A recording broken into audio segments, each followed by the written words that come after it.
नमस्कार स्टूडेंट्स, मैं गावित देवेंद्र और आप सभी का स्वागत है मैथ्स बाय गावित देवेंद्र के अंदर। तो आज हम पढ़ेंगे प्रतिशत यानी परसेंटेज। तो उसमें पहला प्रश्न ऐसा है कि चीनी की कीमत में इन प्राइस ऑफ शुगर 15% की कमी हुई, 15% लेस हुआ। कोई व्यक्ति एनी पर्सन कितने प्रतिशत, हाउ मेनी परसेंटेज उपभोग बढ़ा सकता है, यानी कंजप्शन इंक्रीज कर सकता है, ताकि so that it is such that व्यय में कोई परिवर्तन यानी एक्सपेंडिचर में नो चेंज हो। देखो यहाँ पर देखो, पहले तो देखो यहाँ पर ये जो 15% दिया है उसको हल करना पड़ेगा। देखो 15%, 15%, मतलब इसको हम भिन्न में कन्वर्ट करेंगे, फ्रैक्शन में बदलेंगे। तो ये होता है 15/100। मतलब ये जो परसेंटेज इसका देखो, ये परसेंटेज है, मतलब एक्चुअल में 1% होता है। देखो 15 को हम 15 गुणे 1 लिखते हैं, मतलब 1%, 1/100 होता है, 1/100 होता है, मतलब 15%, 15/100 होता है। अब ये 15 को हम लिख सकते हैं 5 या 15, और ये 100 को हम लिखते हैं, देखो 20, देखो 20, देखो 20 नहीं, देखो 20 से 50 लिख सकते हैं, 20 से 50 होता है। तो इसी के साथ ये 5 चला जाएगा, 5 चला जाएगा, हमें क्या मिलेगा, 3/20 मिलेगा, 3/20 मिलेगा, 3/20 मिलेगा। तो इसका मतलब क्या, इसका मतलब ये हुआ कि ये जो 15% है ये दिन में 3/20 होता है, 3/20 होता है, 3/20 3/20 होता है। अब यहाँ पर क्या बोला, यहाँ पर बोला है कि कमी होती है, डिक्रीज, कमी होता है, डिक्रीज होता है। इसलिए देखो यहाँ पर क्या लगेगा, माइनस लगेगा, एक्शन माइनस का होगा, एक्शन माइनस का होगा, एक्शन माइनस का। मतलब देखो यहाँ पर साफ साफ बोला है कि चीनी की कीमत में, प्राइस में 15% की कमी होती है, 15% की कमी होती है, मतलब 3/20 की कमी होती है, 3/20 की कमी होती है, 3/20 की कमी होती है। मतलब पहले चीनी का कीमत देखो देखो देखो क्या था, देखो क्या था, देखो 20 रुपया प्रति किलोग्राम था, 20 रुपीज पर किलोग्राम। तो अब देखो ये 3 घट जाएगा, 3 लेस हो जाएगा, माइनस हो जाएगा। मतलब अब नया चेंज होकर हमें मिलेगा 17 मिलेगा, 17 रुपया प्रति किलोग्राम हो जाएगा, 17 रुपया प्रति किलोग्राम हो जाएगा। देखो ये चीनी का कीमत है, वैल्यू इसमें 3/20 का लेस हुआ, मतलब घट गया, डिक्रीज हो गया। मतलब यदि पहले शुगर का प्राइस 20 रुपीज पर किलोग्राम, तो 20 रुपीज पर किलोग्राम था, तो ये अब 3 घट गया। मतलब अब नाव में कितना है, अब नाव में करंट में ये 17 रुपीज, देखो 17 रुपीज प्रति किलोग्राम हो जाएगा, 17 रुपया प्रति किलोग्राम ये घट गया। ये देखो देखो देखो, तो अब यहाँ पर देखो देखो, यहाँ पर एक्चुअल में करना क्या, देखो यहाँ पर देखो हमें व्यय को सेम रखना है, एक्सपेंडिचर को सेम रखना है, व्यय को सेम रखना है, एक्सपेंडिचर को इक्वल रखना है। मतलब जितना पहले हम खर्चा करते उतना ही खर्च अब भी हम करेंगे, पहले जितना हम खर्चा करें उतना ही अब हम खर्चा करेंगे। मतलब देखो ये कीमत देखो कम हो गया है, मतलब कम ना हुआ था, मतलब उससे पहले हम जितना एक्सपेंडिचर करते हैं उतना ही एक्सपेंडिचर हम ये वैल्यू घटने के बाद भी करेंगे, वैल्यू घटने के बाद भी करेंगे। मतलब पहले जितना करा उतना अब भी हम खर्चा करेंगे। एक्सपेंडिचर यहाँ पर सेम रखना, एक्सपेंड देखो यहाँ पर इक्वल रखना है, बराबर रखना है। तो कैसे हो, देखो यहाँ पर देखो एक्सपेंडिचर इक्वल है, इसलिए यहाँ पर रिवर्स करना होता है। सब कुछ रिवर्स करना होता है, उल्टा करना होता है। सब कुछ रिवर्स करना होता है, उल्टा करना होता है। मतलब यहाँ पर देखो सीधा सा बात है कि जाहिर सा बात है, देखो यहाँ पर देखो वैल्यू घट गया है, शुगर का वैल्यू घट गया है। तो सीधा सा बात है कि यदि खर्चा हम सेम रखेंगे तो हमें पहले के मुकाबले ज़्यादा सामान मिलेगा, पहले के मुकाबले ज़्यादा सामान मिलेगा, पहले के मुकाबले ज़्यादा सामान मिलेगा। मतलब कितना ज़्यादा मिलेगा, कितना ज़्यादा मिलेगा, मतलब हम कितना उपभोग बढ़ा सकते हैं, कितना उपभोग बढ़ रहे, कितना कंजप्शन इंक्रीज करते, कितना कंजप्शन इंक्रीज कर सकते। तो हमने पहले बोल दिया कि यहाँ पर रिवर्स करना होता है, एक्सपेंडिचर सेम रिवर्स करना होता है। मतलब यहाँ पर 3 घटा है, 3 घटा है, तो यहाँ पर उपभोग को हम 3 बढ़ा सकते हैं, कंजम्पशन को हम 3 इंक्रीज कर सकते हैं, कंजम्पशन को हम 3 इंक्रीज, तो उससे ये एक्सपेंडिचर सेम ही रहेगा, बदलेगा नहीं, पहले जितना ही रहेगा। तो अब 3 बढ़ाना पड़ेगा, मतलब 3 हम बढ़ा सकते हैं। किस पर बढ़ा सकते हैं, इस पर ये बढ़ेगा, किस पर बढ़ेगा, किस पर ये बढ़ेगा। तो देखो यहाँ पर जो रिएक्शन होके आएगा उस पर ये बढ़ेगा, यहाँ पर जो रिएक्शन होके हमें मिलेगा उस पर बढ़ेगा। मतलब ये 17 पर 3 हम बढ़ा पाएंगे, ये 17 पर 3 बढ़ा पाएंगे, 17 पर हम 3 बढ़ा पाएंगे।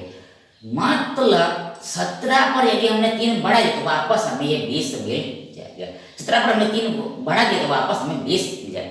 मतलब रिवर्स ही करना होता है। अब इसका परसेंट निकालना है तो सीधा से बताइए आगे इंटू 100% करना पड़ेगा, 100% से मल्टीप्लाई करना पड़ेगा, तो आंसर परसेंटेज में निकल जाएगा। देखो यहाँ पर आंसर ऐसा ही दिया है, कुछ भी किया नहीं, ऐसा ही डायरेक्ट दे दिया है। तो ऊपर में देखो ये देखो देखो देखो देखो देखो देखो देखो देखो देखो देखो देखो देखो शेप लो, देखो शेप लो, देखो शेप लो। ये देखो ऊपर में 100 या 300 होगा, ये 300 मिल गया, ऊपर में 100 या 300 होगा, और बट्टे में 17 और ये परसेंटेज का परसेंटेज। मतलब हम कंजम्पशन को यानी उपभोग को हम इतना परसेंट बढ़ा सकते हैं, इतना परसेंट बढ़ा सकते हैं, 300/17 पर बढ़ा सकते हैं। मतलब यही हमारा आंसर है, उत्तर है, ये हमारा आंसर है, उत्तर है। मतलब देखो यहाँ पर देखो, मतलब देखो यहाँ पर ये जो 17 है मतलब क्या है, तो पहले हम 17 किलो ही खरीद पाते थे, पहले हम 17 किलोग्राम चीनी खरीद पाते। अब दाम कम हो गया है, वैल्यू कम है, तो सीधा से बात है उस पर हम 3 किलोग्राम ज़्यादा खरीद पाएंगे, 3 किलोग्राम ज़्यादा खरीद पाएंगे। मतलब अब हम ये 20 किलोग्राम खरीद पाएंगे, 20 किलोग्राम खरीद पाएंगे, ऐसा समझना है।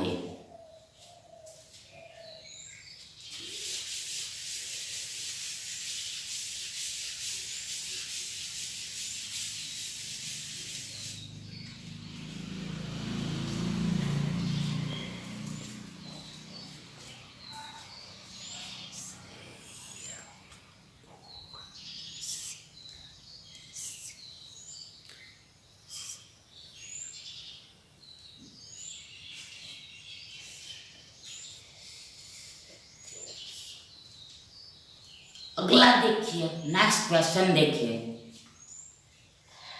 एक व्यक्ति 1% अपनी चीनी की खपत में यानी कि इन कंजप्शन, देखो कंजप्शन ऑफ शुगर 42.84% की वृद्धि करता है, इतना परसेंट इंक्रीज करता है, क्योंकि बिकॉज चीनी की कीमत यानी कि प्राइस ऑफ शुगर X% से कम होता है, X% डिक्रीज हो जाता है, X% डिक्रीज होता है। ध्यान, हमें X का वैल्यू निकालना, मतलब चीनी का वैल्यू कितना कम हुआ है, कितना डिक्रीज हुआ है, वो हमें निकालना है। और यहाँ पर साफ साफ बोला है कि व्यय निरंतर रहता है, व्यय निरंतर रहता है, मतलब एक्सपेंडिचर कांस्टेंट रहता है, एक्सपेंडिचर कांस्टेंट रहता है, मतलब जितना पहले खर्चा होता था उतना ही अब भी खर्चा होता है, पहले जितना खर्चा उतना ही अब भी खर्चा होता है, मतलब खर्चे को सेम रखना, ऐसा यहाँ पर दिया है। तो देखो यहाँ पर ये सेम ही क्वेश्चन है, एक ही टाइप का क्वेश्चन। देखो यहाँ पर पहले क्या है, देखो पहले यहाँ पर इसको सोल्व करना पड़ेगा। देखो ये 42.84%, तो इसको हल करना पड़ेगा। 42.84 पर हल करना पड़ेगा, मतलब ये भिन्न में कितना होता है, यानी फ्रैक्शन में कितना होता है वो निकालना पड़ेगा। तो कैसे निकले, तो यहाँ पर देखो आपको एक बात याद करके रखनी पड़ेगी, आपको एक चीज याद रिमेंबर करके रखनी पड़ेगी, याद करके रखनी। क्या, देखो ये जो 1/7 होता है, 1/7 होता है, ये भिन्न है, फ्रैक्शन है, तो इसका परसेंटेज में वैल्यू देखो परसेंटेज में वैल्यू कितना था, ये होता है देखो 14.28 होता है, 14.28। ये बात आपको याद करके ही रखनी पड़ेगी। फिर से एक बार 1/7 1/, ये फ्रैक्शन है, ये क्या है, फ्रैक्शन है, भिन्न है, तो इसका परसेंटेज में वैल्यू 14.28% होता है, 14.28% होता है। मतलब कैसे, देखो ये 1/7 है, हमारे पास वी हैव 1/7, अब इसको हमें परसेंटेज में बदलना है, यानी कि प्रतिशत में चेंज करना है, तो सीधा उसके लिए 100% मल्टीप्लाई करना होता है, 100% मल्टीप्लाई करते हैं। देखो यहाँ पर ऊपर में हमारे पास 100 है और बट्टा में 7 है, जब हम 100 में 7 से भाग देंगे तो हमें 14.28 मिलेगा, 14.28 मिलेगा, मतलब 1/7 परसेंटेज में 14.28 होता है। तो ये आपको याद करके रखना है, ये भाग देके आप खुद ट्राई कर चेक कर लेना, यही आए। तो ये मतलब 1/7 क्या होता है, 1/7 यदि 14.28 होता है तो ये 42.84 कितना होगा। देखो फिर से वापस, ये 14.28 equal to 1/7, then 42.84 equal to 4, इसके बराबर क्या वो हमें निकल। देखो यहाँ पर सीधा सा देखो, ये जाहिर सा देखो, ये जो 42.84 है तो इसका 3 गुना है, 3 टाइम्स। देखो ये जो बया है कि देखो 1/7 देखो परसेंटेज में 14.28% होता है, 14.28% होता है, 1/7 14.28% होता है। कैसे, तो सीधा सा देखो ये 1/7 यानी फ्रैक्शन को यदि परसेंट में बदलना है, प्रतिशत में चेंज करना, उसके लिए 100% से मल्टीप्लाई करना होता है, 100% से गुणा करना होता है। मतलब ऊपर में हमारे पास 100 एकम 100 है और नीचे में 7 है, जब आप 100 में 7 से भाग दोगे, 100 में आप 7 से भाग दो, आपको मिलेगा 14.28 और ये परसेंट का परसेंट, मतलब 1/7 परसेंटेज में 14.28% होता है, 14.28% होता है। लेकिन यहाँ पर तो हमारे पास ये 42.84% है, तो ये जो है ये इसका 3 गुना 3 टाइम्स है। देखो कैसे, देखो पहली बार ये 14 कितना होता है, ये 42 होता है, तो यह 42 होता है। अब ये 0.28 गुना 3, ये 0.84 होगा, 0.88 गुना 3 0.84। कैसे देखो, तो 0.28 का मतलब 28/100 होता है और आगे इंटू 3 करना है, तो 28 क्या 84 होता है, देखो 84 होता है और ये बट्टे में 100 आएगा, तो सीधा से बात है पॉइंट लगेगा इधर 2 अंकों के बाद, यानी हमें 0.84 मिलेगा, 0.84 मिलेगा, मतलब इसका 3 गुना ही ये 22.84% है। तो ये भिन्न में कितना है, सीधा से देखो इधर 3 गुना है, इधर भी 3 गुना ही, 3 टाइम्स ये होगा, 3 टाइम्स ये होगा, देखो 3 टाइम्स ये होगा, 3 टाइम्स ये होगा, मतलब देखो ये 3 एकम 3 बटा 7 मतलब 3/7 है, ये 3/7 देखो 3 एकम 3/7 3/7 है, 3/7 है 42.84%। 3/7 3/7 होता है, 3/7 होता है, 3/7 होता है।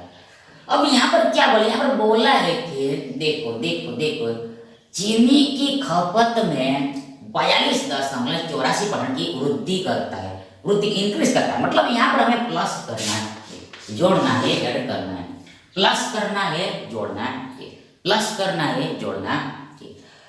मतलब ये जो व्यक्ति है वो देखो पहले पहले देखो ये 7 किलोग्राम चीनी खरीद पाता था।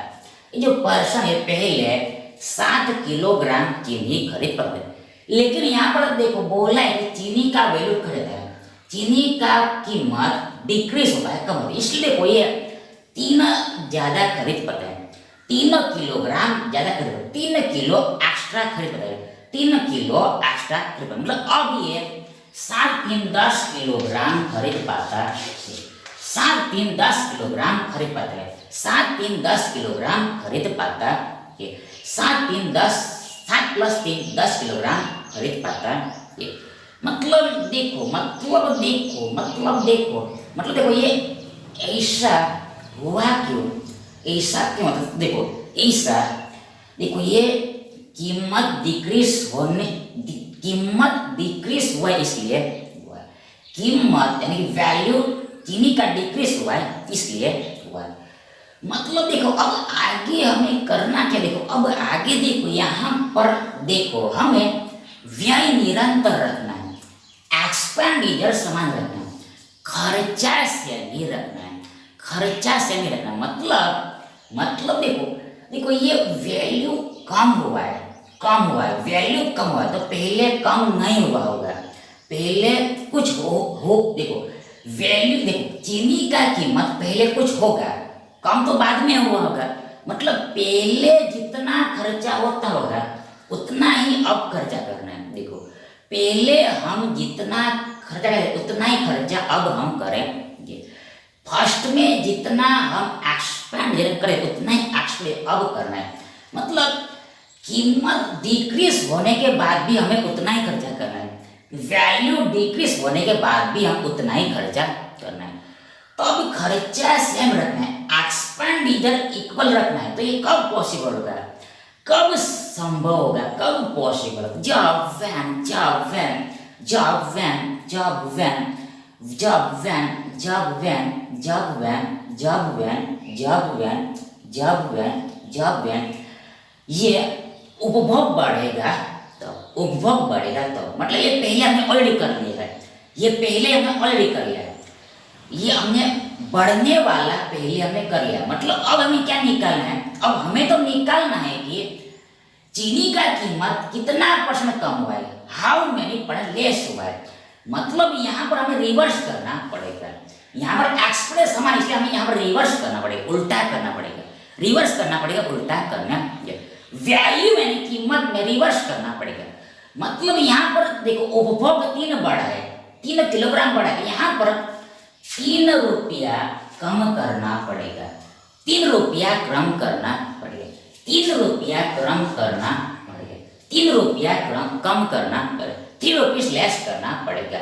किसके ऊपर, किसके ऊपर, किसके ऊपर, किसके ऊपर, देखो ये 10 पर कम करना पड़ेगा, 10 रुपया पर कम करना पड़ेगा, 10 रुपया कम। मतलब नीचे में क्या लिखना है, नीचे में यहाँ पर जो एक्शन होके आया है वो लिखना है, मतलब साथ में यहाँ पर 10 मिलती है, 10 को यहाँ पर नीचे में लिखना है, 10 को यहाँ पर नीचे में लिखना है। मतलब यदि फर्स्ट में पहले देखो ये चीनी का मूल्य यदि 10 रुपीस प्रति किलोग्राम था, 10 रुपीस प्रति किलोग्राम था, अब देखो ये 3 रुपया प्रति किलोग्राम घट गया है, 3 रुपया प्रति किलोग्राम घट गया है, 3 रुपीस पर किलोग्राम डिक्रीज गया। मतलब अब देखो ये 7 रुपया ही हो गया होगा, प्रति किलोग्राम का वैल्यू 7 रुपया हो गया। मतलब वापस घूम फिर के यहाँ पर ही आ जाएगा, देखो घूम फिर के हम वापस 7 पर आएंगे। मतलब ये रिवर्स ही होता है, उल्टा ही करना होता है, रिवर्स ही करना होता है, उल्टा ही करनी। बिकॉज यहाँ पर हमें व्यय निरंतर रखना, इसलिए एक्सपेंड इक्वल रखना ये सब ये। अब इसका हमें परसेंटेज निकालना है, 100% से गुणा करो, 100% मल्टीप्लाई करना पड़ेगा। तो देखो ये रुपीस चला जाएगा, देखो ये तो चला ही जाएगा, ये तो बचेगा नहीं। तो यहाँ पर ये 10 डालिए, 10 दूसरा 100 होता है, 10 या 30% हमें मिलेगा, 10 या 30% मिलेगा, 30% मिलेगा, 30% मिलेगा, 30% मिलेगा, 30% मिलेगा। मतलब ये कीमत है, ये 30% कब हो गया है, 30% लेस हो गया है। तभी तो हम पहले के मुकाबले चीनी अधिक खरीद पाते हैं, तभी तो हम चीनी पहले के मुकाबले खरीद पाते हैं। मतलब पहले हम 7 खरीद पाते, अब 3 ज़्यादा खरीद पाते हैं। तो ऐसा समझना। इन शॉर्ट विकल्प सी हमारा सही विकल्प है।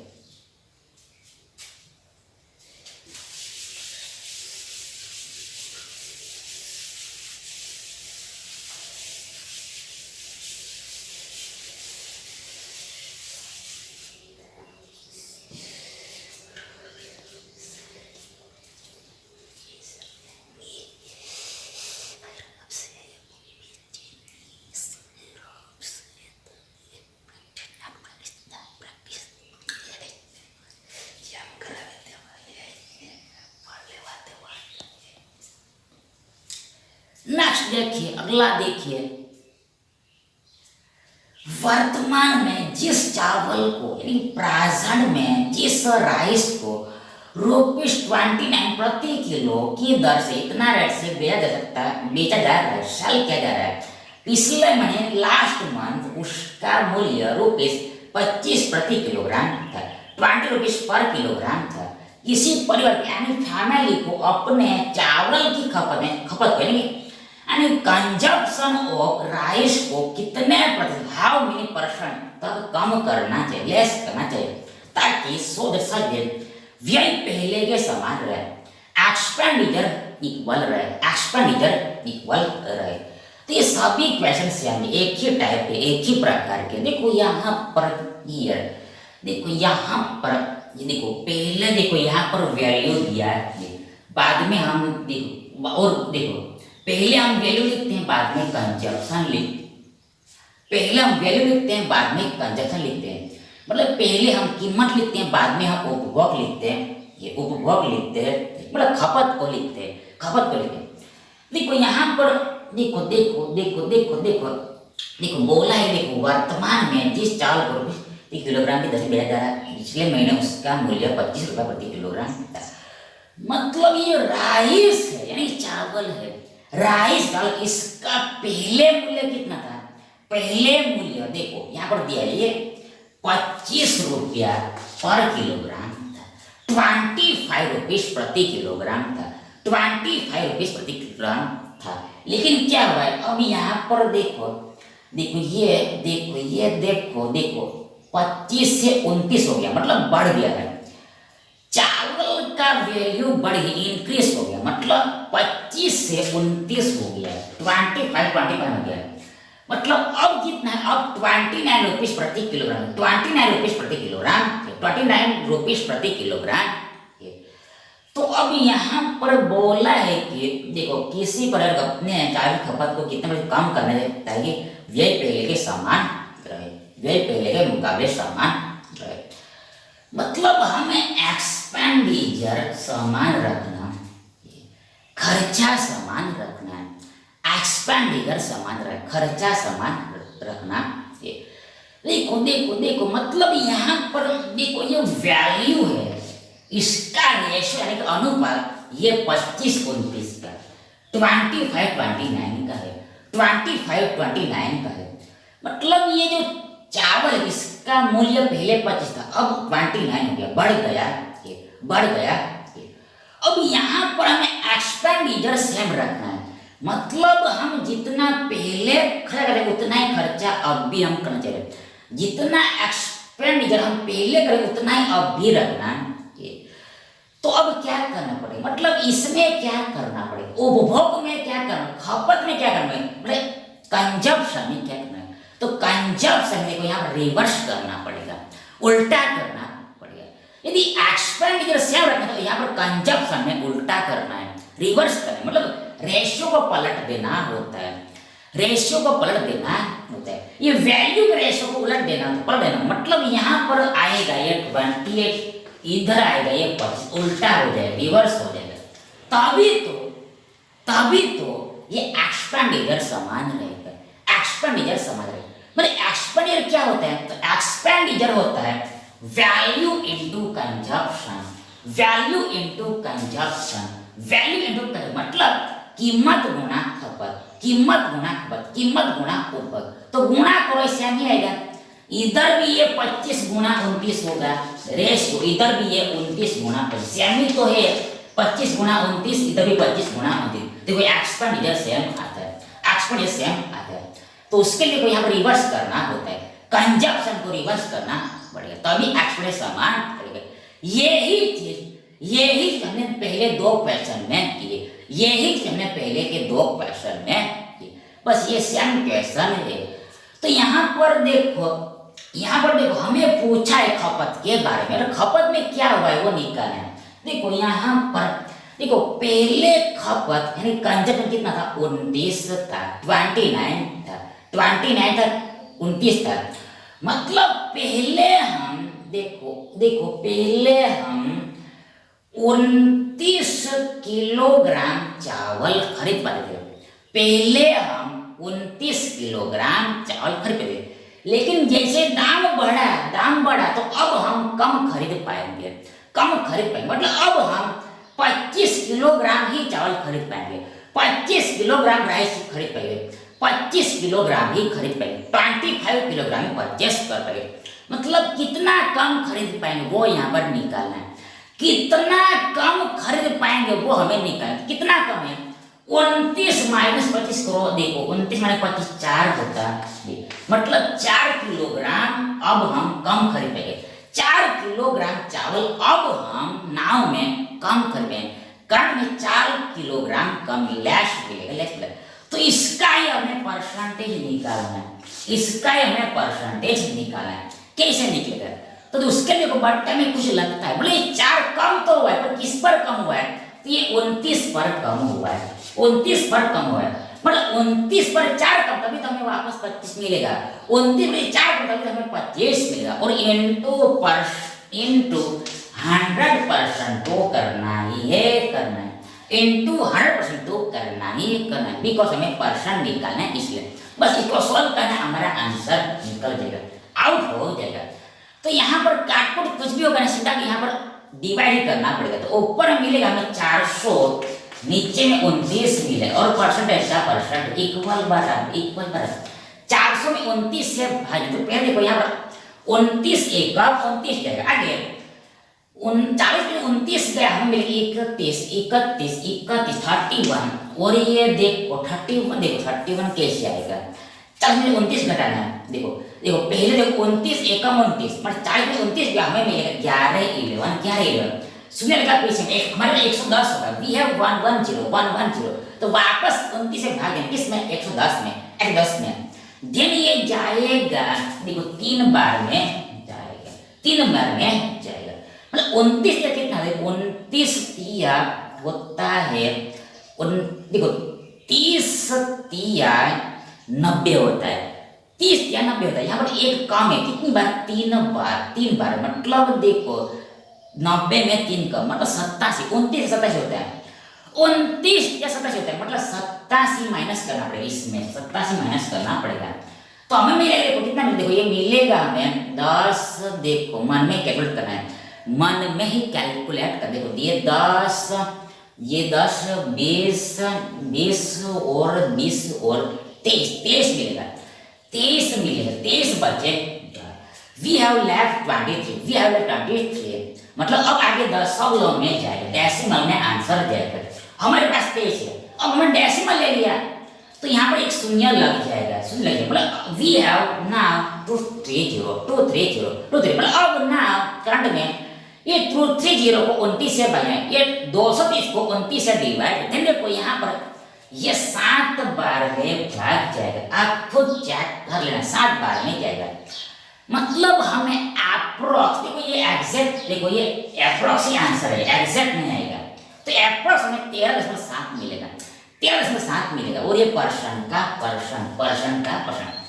लेकिन यहाँ पर आंसर ऐसा दशमलव नहीं दिया, यहाँ पर अप्रोक्सीमेट करने आंसर जो दिया है वो इंटीजर में दिया, पूर्णांक में दिया, इंटीजर में दिया, पूर्णांक में। देखो आंसर जो हमें दिया है वो इंटीजर में देखो दिया है, पूर्णांक में दिया है, इसे डेसिमल में नहीं दिया है।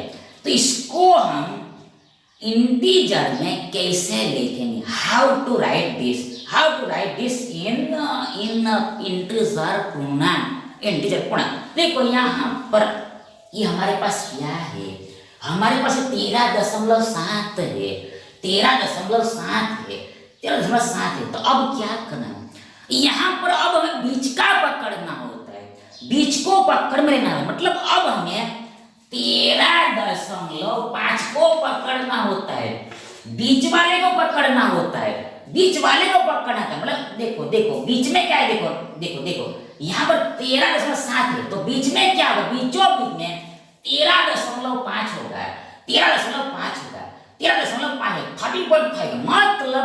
मतलब क्या, तो मतलब ये है कि यदि वैल्यू 13.5 से बड़ा है तो आंसर 14 होगा इंटीजर में। और यार यदि आंसर यहाँ पर 13.5 से कम आता, कम ले सकता तो आंसर ये 13 ही खुद हो जाता है इंटीजर में पूर्णांक। बात खत्म। देखो फिलहाल हम देख रहे हैं कि ये 13.7 को इंटीजर में कैसे लिखे। तो पहले बीच वाले को पकड़ो, यहाँ पर 13.7 है तो बीच में क्या होगा, बीचों बीच में 13.5 होगा। मतलब यहाँ पर यदि आंसर 13.5 से बड़ा है, बड़ा है 13.7 बड़ा है, ये 13.7 मिला हमें, ये 13.5 से बड़ा है, ठीक है। तो क्या आएगा आंसर इंटीजर में, आंसर बड़ा देना है, 13 में 1 बढ़ देना है, तो हमें 14 मिलेगा, 14 मिलेगा। मतलब उल्टा, यदि यहाँ पर यदि हमें 100 कोस, यहाँ पर यदि 100 कोस 13.5 से छोटा मिलता है, यहाँ पर यदि 100 कोस हमें 13.5 से छोटा मिला, लेस मिलता है, तो हमारा आंसर क्या था, यहाँ पर आंसर इंटीजर पूर्णांक में, आंसर इंटीजर पूर्णांक में ये 13 खुद आता है, 13 खुद आता है। लेकिन यहाँ पर इससे बड़ा है, तो इससे बड़ा ये इंटीजर 14 आएगा, 14 आएगा, 14 आएगा। मिस्टर चावल की खबर मिलेंगे, यानी कि कंजप्शन ऑफ राइस में ये 14% देखो डिक्रीज करना पड़ेगा, देखो 14% डिक्रीज करना पड़ेगा, 14% लेस करना पड़ेगा अप्रोक्सीमेटली इन इंटीजर में आंसर बताने इसका। मतलब यही हमारा आंसर है, विकल्प ए हमारा सही विकल्प है। तो ऐसा समझना है। Thank you.